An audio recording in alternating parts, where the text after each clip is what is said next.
thing I can see is my own silhouette. I'm getting stronger, step by.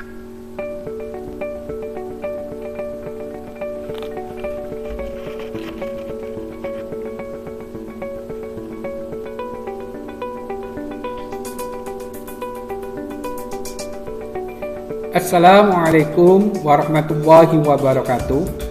Bagaimana kabar kalian anak-anak? Semoga kalian dalam keadaan sehat dan tetap semangat dalam mengikuti pembelajaran ya.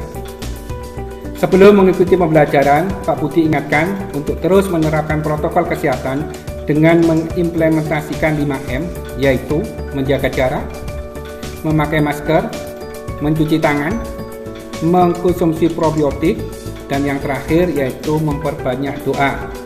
Sebelum mulai belajar, ayo kita berdoa dulu anak-anak. Semoga Allah Subhanahu wa Ta'ala memudahkan kita dalam menuntut ilmu yang bermanfaat. Amin ya rabbal alamin. Nah anak-anak, adakah yang tahu kalian akan membahas apa pada hari ini? Ya, kita akan membahas mengenai induksi elektromagnetik yang ada di bab 6 di semester genap. Tujuannya apa? Tujuan dari pembelajaran kali ini yaitu yang pertama, menjelaskan prinsip induksi elektromagnetik. Yang kedua, memberikan contoh penerapan induksi elektromagnetik dalam kehidupan sehari-hari. Yang ketiga, yaitu menyebutkan penyebab perbedaan arah gerak jarum galvanometer. Oke anak-anak, kita lanjutkan. Mungkin kalian pernah tahu ya mengenai tentang Hans Sebastian Oersted.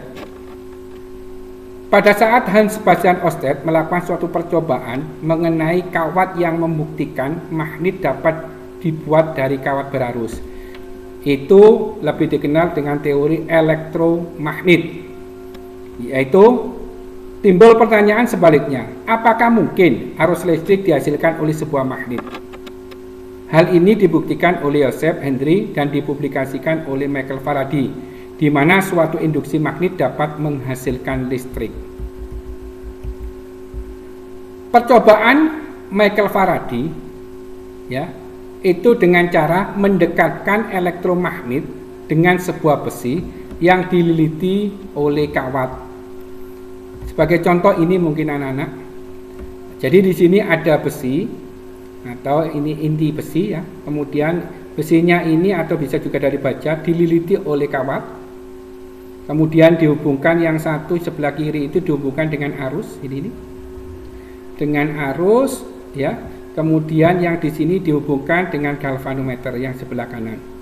Ketika saklar ini ditutup, dibuka, ditutup, dibuka, ditutup, maka di sini itu akan timbul ya arus listrik yang disebut sebagai arus induksi. Jadi ini jika ditutup, dibuka, ditutup, dibuka, maka jarum galvanometer ini ke kanan, ke kiri, ke kanan, ke kiri. Jadi akan timbul kelihatan ketika di saklar di on-kan, kemudian di off-kan, maka di sini jarum galvanometer ke kanan dan ke kiri. Nah, dari sini dapat disimpulkan bahwasanya arus induksi itu adalah arus listrik yang timbul akibat perubahan-perubahan medan magnet. Nah, yang dilakukan oleh Michael Faraday ini seperti inilah contohnya percobaan yang dilakukan. Dia menggunakan baterai dihubungkan dengan kumparan tadi ini yang dililiti dari inti besi, kemudian dihubungkan dengan galvanometer. Oke anak-anak, nah sekarang bagaimana untuk menentukan arah arus listriknya? Untuk menentukan arah arus listrik ya pada jarum galvanometer, yaitu untuk menentukan kutub magnet yang ditimbulkan kumparan yang akan diinduksi, kita akan menggunakan aturan tangan kanan ya. Sebagai contoh ini yang perlu diketahui ya, ini akan menunjukkan sebagai ibu jari menunjukkan arah kutub utaranya elektromagnet. Nah, di sini ini kalau kita lihat ini sebagai kutub positifnya, ini negatifnya. Ketika ini saklar di on-kan atau disambungkan dengan kabel, maka akan terjadi arus yang mengalir dari sini. arus induksinya. Nah, ketika ini di-on-kan, maka di sini jarum galvanometer itu akan bergerak ke kanan. Nih, maka di sini akan juga timbul garis-garis medan magnetnya ya.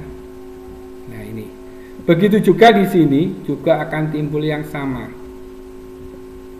Di galvanometer ini yang ada dihubungkan dengan galvanometer. Maka ini akan bergerak ke kanan. Maka di sini akan timbul, di sini berubah menjadi sebagai kutub utara, di sini kutub selatannya, maka di sini utara lagi, di sini kutub selatannya. Harusnya naik semacam itu. Oke. Jadi ini. Bagaimana kalau umpamanya berubah? Dibalik ibaratnya seperti ini, arusnya berubah. Maka ini seperti ini sebagai kutub positif, ini sebagai kutub negatifnya. Ketika ini di-on-kan, saklarnya disambungkan, maka akan ada arus yang mengalir di sini, ya arus induksinya. Maka di sini akan turun ke bawah gini. Maka di sini akan berfungsi sebagai kutub selatan, utara. Maka di sini pun juga akan galvanometer ketika disambung ini akan menuju ke belok ke arah kiri. Maka di sini juga akan timbul garis-garis yang magnetnya begini. Ini. Jadi ini sebagai kutubnya ya. Ini yang perlu diketahui. Oke. Itu untuk menentukan arah arus listrik. Selain dengan menggunakan elektromagnet ya, jika suatu magnet dimasukkan dalam kumparan. Jadi ini kalau ini dimasukkan dalam suatu kumparan. Kalau tadi itu untuk menentukan arah arus listrik yang di elektromagnet. Kalau untuk yang menggunakan elektromagnetik, karena elektromagnetik itu adalah magnet yang dimasukkan dalam suatu kumparan. Maka yang terjadi bagaimana? Ini bisa dilihat begini. Jadi ketika ini kutub utara dimasukkan dalam suatu kumparan atau selenoida, maka akan terjadi perubahan garis gaya magnet di dalam kumparan ini. Ketika masuk, perhatikan di jarum galvanometer ini. Maka ternyata ketika kutub utara dimasukkan, galvanometer bergerak ke kanan. Ketika ditarik keluar, jarum galvanometer bergerak ke kiri. Ketika masuk, ini bisa lihat, ya, ini keluar. Ketika masuk, nah ini, maka di sini ada arusnya yang masuk, di sini akan timbul semacam ini. Kemudian ini turun. Sebaliknya, ketika diturunkan, maka ini akan masuk berkebalikan dengan tanda ini. Begitu juga ini, kalau ini prakteknya juga masuk ini. Jadi di sini akan timbul semacam ini. Timbulnya GGL induksi pada ujung-ujung kumparan ini, di ujung kumparan, itu disebabkan karena adanya perubahan garis gaya magnetik yang memotong kumparan anak-anak. Sedangkan faktor-faktor yang mempengaruhi besar kecilnya GGL induksi, yaitu yang pertama anak-anak adalah banyaknya lilitan kumparan. Dari sini, semakin banyak lilitan kumparannya di sini, maka GGL induksi yang dihasilkan semakin besar. Yang kedua, dipengaruhi oleh kecepatan magnet ini ketika masuk dalam kumparan. Masuk keluarnya semakin cepat masuknya dan keluarnya, maka GGL induksi yang dihasilkan juga semakin besar. Yang ketiga, itu dipengaruhi oleh kekuatan magnet ini. Semakin besar magnet yang digunakan, maka GGL induksi yang dihasilkan juga semakin besar.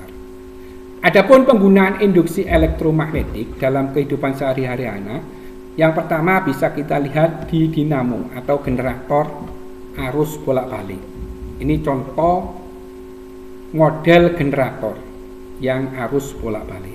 Yang kedua, penggunaan induksi elektromagnetik itu bisa kita lihat di dinamo sepeda, yaitu arus yang searus searah. Tapi sepeda yang digunakan adalah sepeda yang di kayu, bukan yang mesin ya.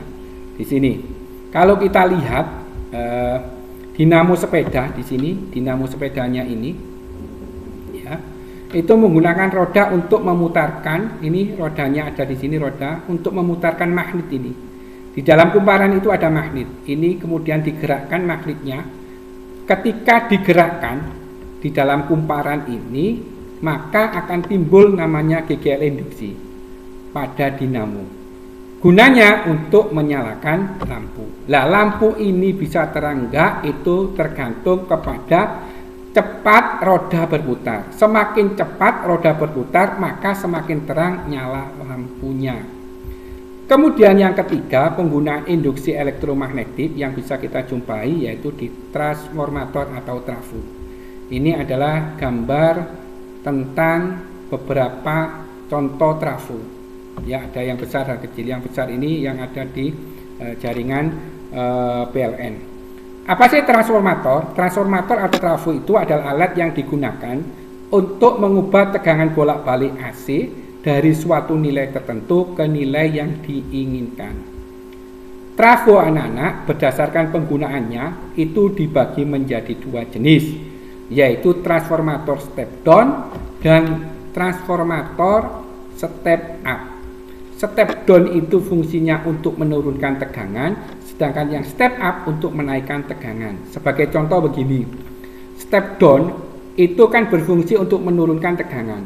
Nah, tegangan yang ada di rumah kita yang dari PLN itu 220 volt. Nah, sedangkan TV yang kita gunakan, kemudian kulkas yang kita gunakan itu tidak sampai 220. Maka contoh mungkin ya seperti kulkas itu sekitar 80 volt. Maka dari 200 diturunkan menjadi 80 volt. Ini fungsinya. Yang step up juga begitu, fungsinya dari 220 volt dinaikkan di atas 220 volt. Oke. Kalau kita lihat ciri-ciri daripada step down, ciri-cirinya yaitu bisa kita lihat ini.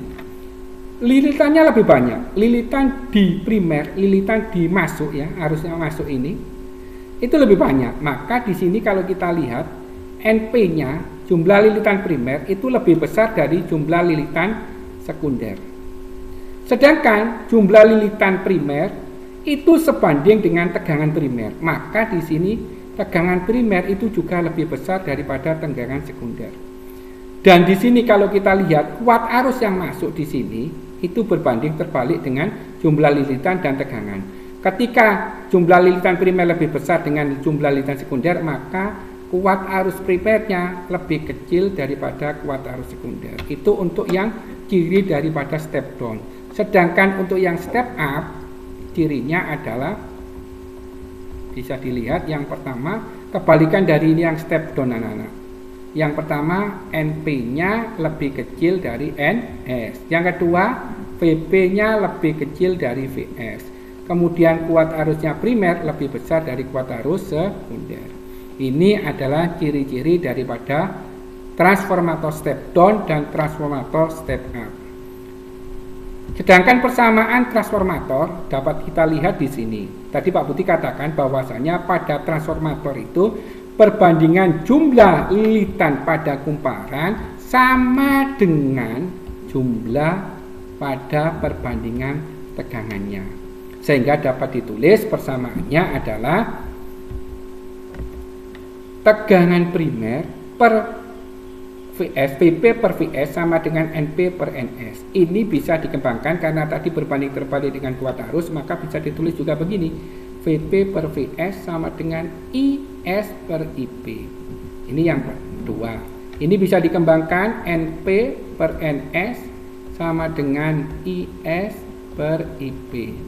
Ini NP itu jumlah lilitan primer, NS jumlah lilitan sekunder, IS jumlah kuat arus sekunder, ini besarnya kuat arus primer. Untuk trafo, idealnya daya yang hilang diabaikan sehingga berlaku persamaan PP. P itu adalah simbol dari daya. Daya satuannya watts, berarti daya masuk sama dengan daya keluar. Sehingga kalau kita lihat P itu ya, P itu persamaannya V dikalikan I. Berarti kalau P berarti VP dikalikan IP. Ini anak-anak ya. Oke. Sehingga persamaannya bisa berubah menjadi 3 semacam ini. Ini kalau diuraikan akhirnya menjadi 3 rumus ini. VP per VS, VP per IS per IP, semacam itu.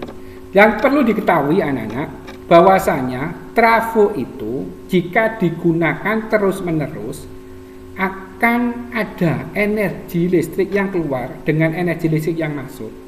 Dalam prakteknya, efisien trafo itu tidak pernah mencapai 100%, namun dapat mencapai 99%. Ini diakibatkan trafo itu kalau digunakan lama-kelamaan maka akan timbul namanya energi kalor. Ini yang menyebabkan maka trafo itu tidak bisa mencapai 100%. Oke.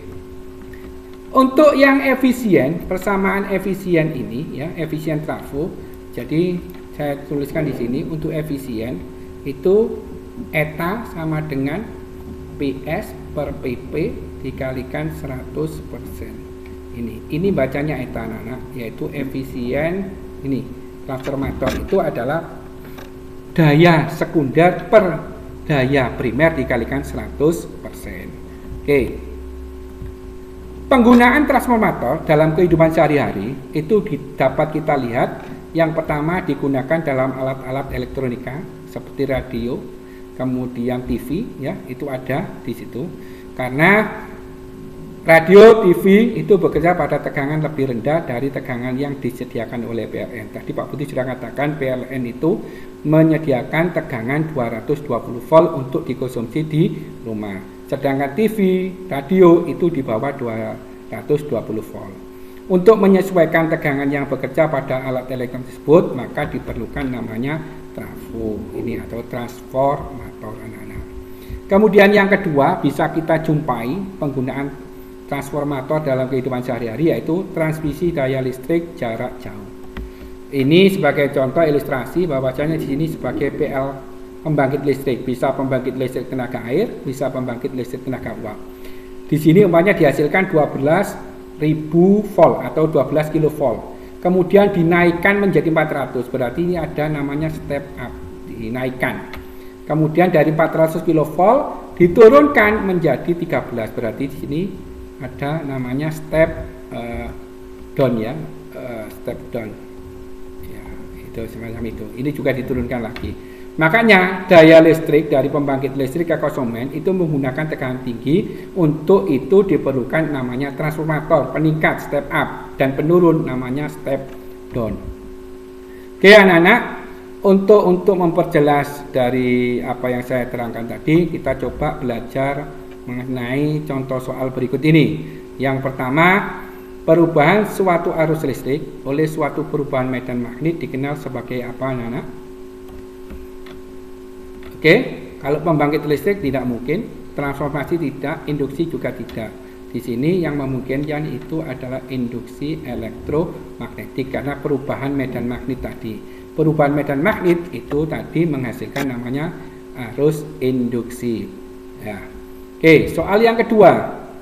Berikut ini adalah cara menimbulkan arus induksi. Kecuali tadi saya katakan bahwasanya di awal arus induksi ini ya timbul karena adanya gerakan. Pilih aja di sini gerak, berarti ini ya. Oke. Nomor magnet dia magnet bergerak ini juga. Berarti kemungkinan antara B dan D. Ya, di B dan D magnet berputar pada selenoida. Betul. Tadi kan kalau dimasukkan gini kan gambar selenoida kan begini. Nah, tadi begini. Ini dimasukkan magnet begitu. Berarti ini betul. Nah, magnet diam dalam selenoida. Ketika magnet dalam selenoida ini, maka tidak akan ada arus induksi. Berarti jawabannya ini adalah yang B anak-anak. Oke, kita lanjutkan contoh soal untuk yang ketiga. Perhatikan pernyataan berikut. Sebuah magnet digerakkan secara cepat. Yang B digerakkan secara perlahan. Magnet bergerak menuju ke sebuah kumparan. GGL induksi dalam kumparan adalah, maka yang A akan lebih besar. Karena semakin cepat maka ya, GGL induksinya semakin besar. Ketika semakin dimasukkan secara perlahan, maka GGL induksinya juga perlahan. Oleh sebab itu di sini jawabannya adalah A langsung. Sama pada kasus 2 tidak sama A dengan B. Semakin cepat yang ini cepat berarti cepat induksinya. Kalau yang A enggak, lebih besar kebalik. Yang betul adalah A lebih besar dari B. Tidak dapat ditentukan. Dapat ditentukan ya tadi. Oke, contoh soal yang keempat. Apabila magnet digerakkan menuju kumparan, GGL induksi akan dihasilkan. Untuk meningkatkan GGL induksi, nah ini yang perlu diketahui. Untuk meningkatkan besar kecilnya GGL induksi tadi ada 3 anak. Yang pertama kekuatan magnet. Ya, yang kedua memperbanyak lilitan. Oke, ada. Kurangi hambatan resistor, nggak ada tadi ya. Gerakan magnet betul, ada. Semakin cepat maka semakin. Yang ketiga adalah kekuatan magnet. Jadi ada 3, memperbanyak lilitan, kekuatan magnet. Yang ketiga adalah gerakan magnet. Ini berarti gunakan kawat tidak ada gunanya. Berarti jawabannya bisa diambil kesimpulan yaitu 1 sama 3 berarti B. Oke, kita lanjutkan untuk contoh selanjutnya yaitu contoh yang kelima. Sebuah trafo digunakan untuk menaikkan tegangan AC dari 12 volt menjadi 120 volt. Berarti di sini 12 volt itu adalah tegangan masuk primer. Yang ini adalah tegangan sekunder yang keluar. Kuat arus primer, berarti yang ditanyakan di sini IP-nya sama dengan berapa? Jika IS-nya sama dengan 6. Yang kedua, berapakah jumlah lilitan sekunder? Jika NP-nya sama dengan 300.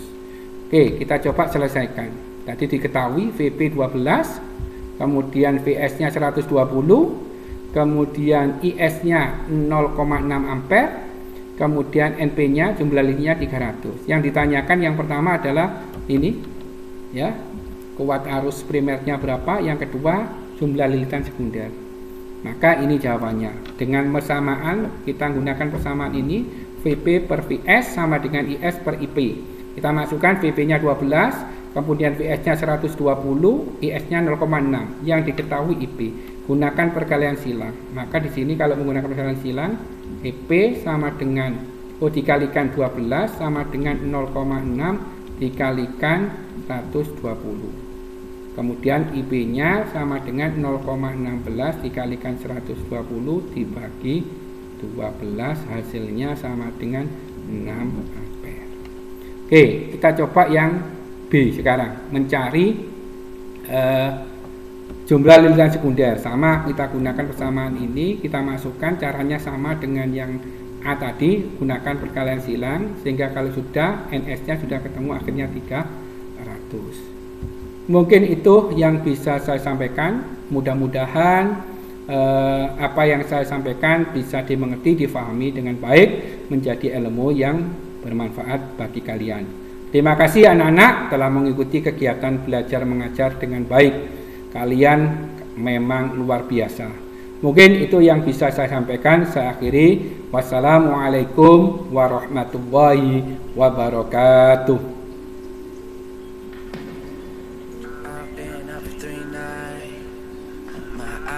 Bloodshot red, damn, I wanna see the sunshine. It's getting to my head.